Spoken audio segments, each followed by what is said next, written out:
Salut à tous, c'est Jérémy Pastel et j'espère que tu vas bien. Je vais te parler aujourd'hui de l'importance de la négo. J'en ai déjà parlé, dans la vie c'est capital, mais faire en sorte que chacun puisse savoir négocier pour lui-même, pour éviter pas mal de situations. Alors aujourd'hui, je vais plus loin et je te partage quelques stratégies. On cartonne ça. Si t'es pas vu, tu vends pas. Tu dois être excellent. Faire le maximum de choses en un minimum de temps. On cartonne ça, comme ça. S'ériger en négociateur n'est pas toujours la meilleure qualité pour la négociation. C'est le cardinal de Retz qui a dit ça. Et c'est vrai, je le dis toujours, tout le monde doit être un négociateur.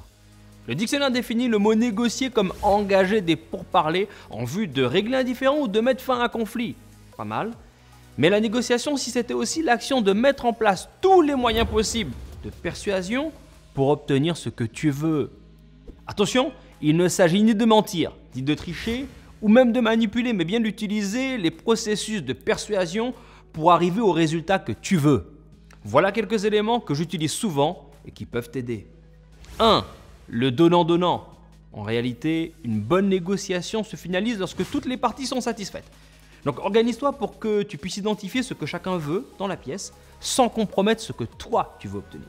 Garde juste à l'esprit que tu vas devoir prendre ce que tu veux, mais tu devras aussi probablement donner. 2. La clé de bras. Je la kiffe. Tu dois toujours être bien renseigné, surtout dans les négociations de haut niveau. Tu dois connaître tes dossiers et les gens avec qui tu vas discuter. Je l'ai déjà dit. Plus tu en sais, mieux c'est. La clé de bras, c'est l'information ou l'élément qui va faire basculer la négociation en ta faveur. Ça peut être une chose simple, comme un client que vous auriez en commun avec la personne avec qui tu négocies, qui plaidera en ta faveur, en passant par plusieurs sortes de choses.